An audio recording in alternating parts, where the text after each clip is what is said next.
काल जे संसदेत महिला आरक्षण विधेयक नामंजूर झालं त्याबाबत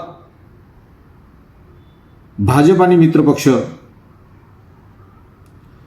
विरोधी पक्षाला बदनाम करण्याचं काम या निमित्तानं करत आहेत. कारण जे महिला आरक्षण विधेयक होतं त्यामध्ये परिसीमन आणि संघराज्य हे दोन विधेयक त्यांनी या विधेयकाला जोडून टाकल्यामुळे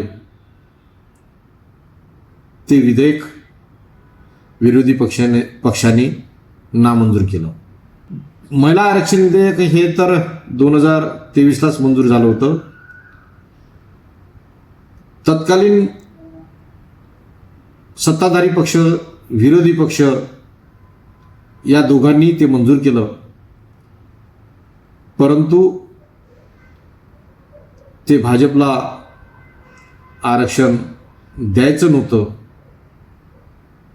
त्यामुळेच त्यांनी वेळ घालवला.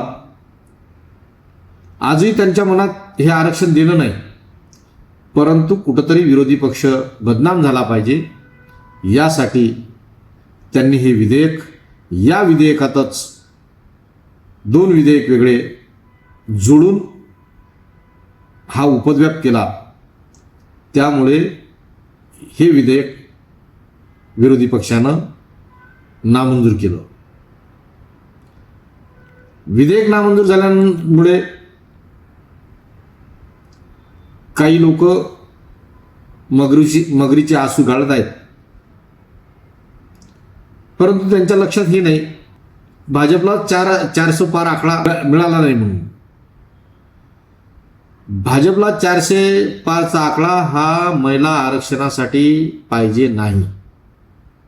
साध्या बहुमताने ते पास होते, परंतु भाजप सरकारला या देशाची घटना भारतीय राज्यघटना बदलवायची आहे आणि इतर उपद्व्याप करायचे आहे, म्हणून हा 400 पार आकडा त्यांना पाहिजे होता.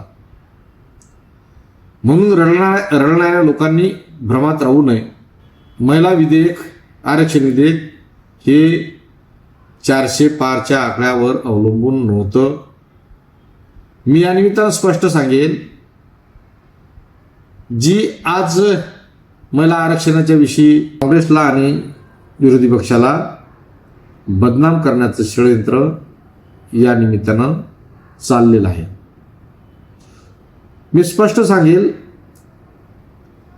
महिला आरक्षणाच्या बाजूनं कालही काँग्रेस पक्ष होता, त्याचे मित्रपक्ष होते, आजही आहे आणि उद्याही काँग्रेस आणि त्याचे मित्रपक्ष महिला आरक्षणाच्या सोबत राहतील.